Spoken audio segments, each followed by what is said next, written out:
Bwana Yesu asifiwe. Hebu mnisalimie hewani nione watu wa Githunguri na watu wa Lari. Basi watu wa Kiambu, kwanza mimi nimefika hapa leo kwa sababu ya mambo ya maendeleo ya Kiambu County. Na mimi nataka tukubaliane na nyinyi. Hiyo loudspeaker haifanyi wewe. Kuna mtu hapo ni mtu bure kabisa. Ndio. Mimi nimefika hapa leo kwa sababu ya mambo ya maendeleo ya Kiambu. Na mimi nataka tukubaliane jameni. Watu wa Kiambu, si namna hiyo? Si hata Biblia inasema iko siku ya kila kitu. Leo hatujakuja hapa siasa. Leo tumekuja hapa nini? Tumekuja hapa maendeleo. Na mimi nataka niwaombe. Na niwaombe hata ndugu zangu viongozi wa Kiambu. Tafadhali ndugu zangu, kuna wakati wa siasa tutakuja kufanya siasa. Leo wacha tuongee maneno ya wananchi hawa. Mambo ya maendeleo ya Kiambu County. Ndugu, ama mnasemaje? Siku na kisiku ya kila kitu. Leo mimi nimekuja hapa kwa sababu tulikubaliana na nyinyi mambo matatu ya muhimu. Ya kwanza, tulikubaliana tujenge mambo ya barabara Kiambu County. Si ni kweli?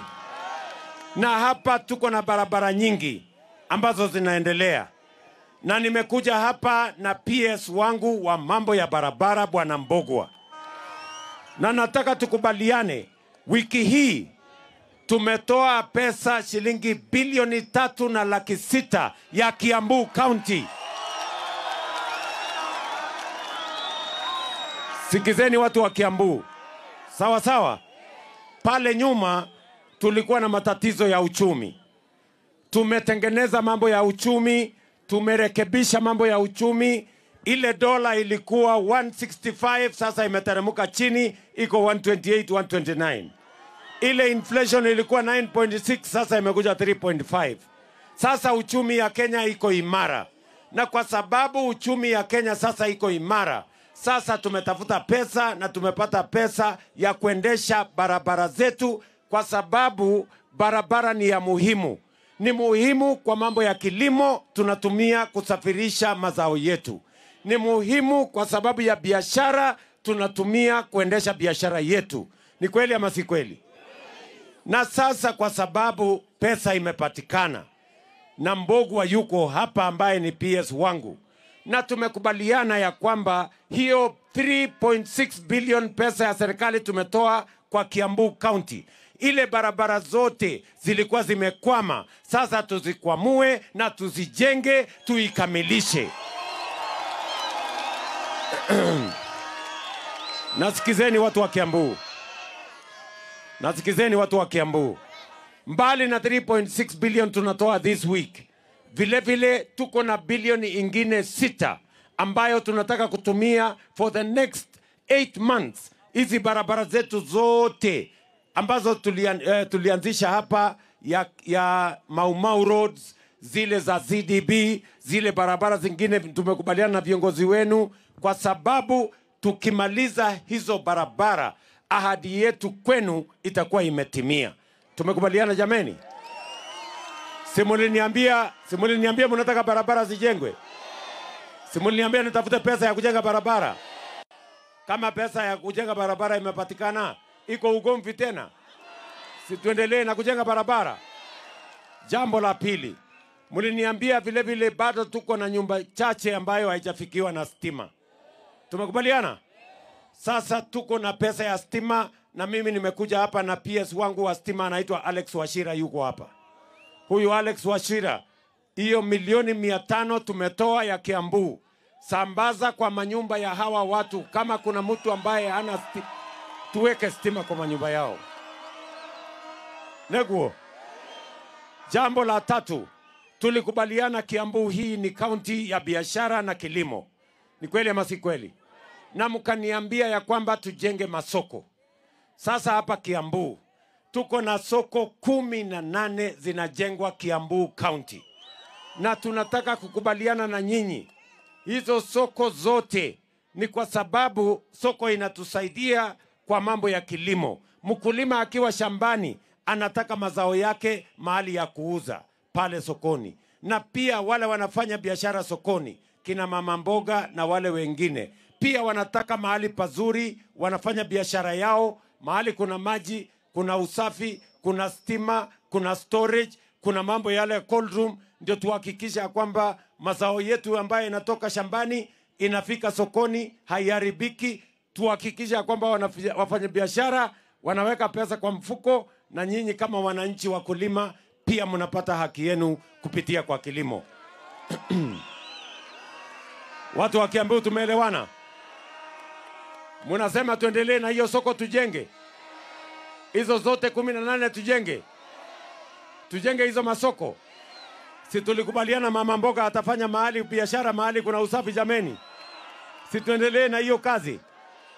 Jambo la tatu, tulikubaliana pia na nyinyi ya kwamba wakati tunapanga maendeleo ya Kenya, maendeleo ya Kenya haiwezi kukamilika kama hatujapanga kilimo sawa sawa. Tukakubaliana tuweke guaranteed minimum return kwa mambo ya maziwa. Tukasema maziwa isilipwe chini ya shilingi 50. Bado kuna kampuni zingine wanalipa sijui 48, sijui 49. Lakini tumesema ya kwamba mkulima apatiwe 50 shillings. Na nimetoa amri kwa KCC ya kwamba KCC iongoze, kwa sababu tuko na uwezo wa serikali kwa KCC. Kwa sababu mkulima asipopata bei ya sawasawa kwa maziwa yake, hiyo mambo yote ya kilimo ya ufugaji inakuwa ni kazi bure. Na sababu hiyo ndio tumesema jana, huyu waziri Mutahi Kagwe, waziri wa mambo ya kilimo, na alikuwa na mimi, tumekubaliana ya kwamba ili mkulima apate mapato zaidi, hasa mfugaji wa mambo ya maziwa, sasa tumeondoa ushuru kwa ile yellow maize na zile vitaa zote ambazo tunatumika kutengeneza chakula ya ng'ombe. Tumekubaliana na mifugo. Ile yellow maize inatumika kwa mambo ya kuzalisha chakula ya mifugo. Tuondoe ushuru, tuweke mtaratibu ya sawasawa, ndio mkulima aweze kupata faida zaidi akiendesha mambo yake ya ufugaji. Jambo la tatu, tulikubaliana vile vile na nyinyi ya kwamba kilimo ya kahawa imetekwa nyara na watu wachache, matapeli na wakora. Na ndio walikuwa wametuangaisha na kilimo ya mambo ya kahawa. Na mkaniambia ninyoroshe hiyo mahali. Hiyo wakora wote, mtu mmoja ati alikuwa na leseni, yeye ni mkulima, yeye hako na leseni ya Mila, yeye hako na leseni ya broker, yeye hako na leseni ya Nairobi Coffee Exchange. Mtu mmoja ndiye ananyanyasa wale watu wengine wote. Hiyo sehemu yote mimi nilihamisha coffee reforms. Nikaenda nikasema ikuje kwa ofisi ya rais, kwa sababu wale walikuwa na uwezo mkubwa sana, matapeli, wakora na watu ambao wako na kiburi na watu ambao wako na uwezo mkubwa. Wakasema hiyo letwe kwa ofisi yangu ndio nipambane na wao. Leo mimi nataka niwatangazie watu wa Kiambu, ile bei ya kahawa ilikuwa shilingi 50, shilingi 60, shilingi 70. Mwaka huu kahawa iliuzwa na wakulima kilo moja shilingi 110, 120, 130, 140, hata sehemu zingine 150. Si tulisema pesa mfukoni? Pesa mfukoni itafika mfuko namna gani kama mkulima hajapata bei ya sawasawa kwa chai na kwa kahawa? Itafika kweli?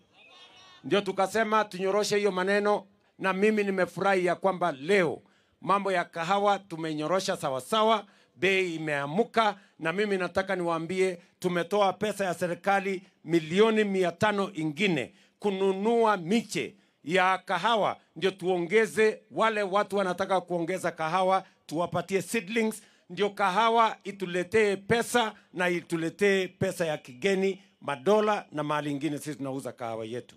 Tumekubaliana jameni? Maneno ya chai vile vile, muliniambia mambo ya chai vile tumeteremusha bei ya mbolea ya watu wa mahindi, ngano, miwa, Pia KTDA tumewasaidia sasa. Ile mbolea walikuwa wanalipa ama wanapatia wakulima na shilingi 5,500, sasa wanapatia wakulima na shilingi 2,500. Tumeondoa karibu shilingi 3,000 kwa sababu tunataka pia wakulima wetu wa chai pia wapate faida zaidi. Na maajabu, Mungu ametujalia, tumepata mvua, mbolea mmepata, mapato yetu ya chai imeongezeka ya kitaifa kutoka 170 billion mwaka hiyo ingine, mwaka huu imefika 215 billion. Wakulima wameongeza almost 40 billion shillings, wakulima wa chai yetu. Na hiyo ndio mpango sisi tunataka, kwa sababu njia ya kuondoa umaskini Kenya hii ni kuhakikisha kwamba kilimo inalipa pesa kwa wakulima wetu. Watu wa Kiambu tumekubaliana? Mnasema tuendelee na hiyo kazi? Muliniambia vile vile niende ninyoroshe mambo ya elimu, si ndio? Tulikuwa na matatizo makubwa sana ya CBC, mkaniambia tunyoroshe CBC, na sababu hiyo tumetengeneza mtaratara mzuri ya CBC. Tumeajiri walimu 76,000 wapya in the last 2 years kusupport watoto wetu. College kama hii ilikuwa na matatizo makubwa sana. Technical training colleges yetu walikuwa wanapata pesa kiasi kidogo. Sasa tumeongeza pesa yao, na hata hii college yenu ya Lari tumewapatia pesa ya kujenga hostel ya vijana 580 hapa, na hiyo hostel itaanza hivi karibuni. Tuhakikishe watu wa Lari tunaelewana jameni? Lakini bado iko shida kidogo hapa Lari. Wale watoto wako kwa hii college ni wachache. Hapa tunahitaji watoto 2,000 kwenda mbele. Saa hii iko wanafunzi peke yake 500. Na tuko na equipment nyingi hapa. Saa hii mimi najenga hostel ya watoto 500 kwa sababu kuna watoto 500. Kama mungekuwa na watoto wengi ningewajengea hostel kubwa. Nyinyi mtalete watoto tuongeze kwa hii college? Mtaongeza watoto hapa? Wakuja hapa wasome. Wale wanasema taongeza watoto wa hapa Lari tione kwa mkono. So, watu wa Kiambu, tafadhali, mimi nawauliza kwa unyenyekevu.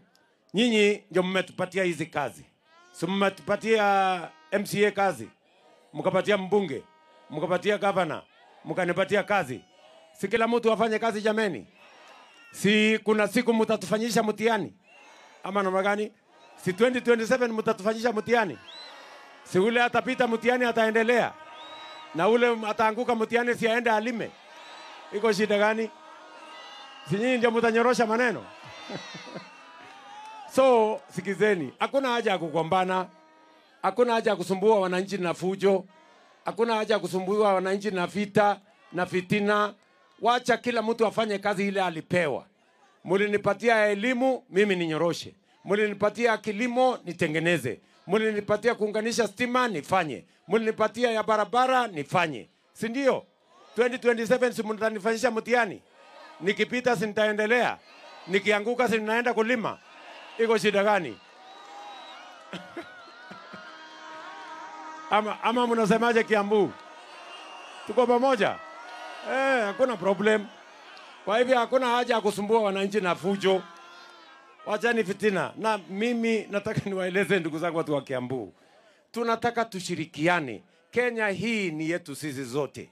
Mungu mwenyewe ndiye amepanga tuwe na jamii zote zilizoko Kenya. Na mimi kama kiongozi wa taifa hii, kwa kura zenu na kwa mapenzi ya Mungu, nimesema nitaunganisha watu wote wa Kenya, kutoka jamii zote, kutoka dini zote, kutoka kaunti zote na sehemu zote za Kenya, kwa sababu umoja ni nguvu.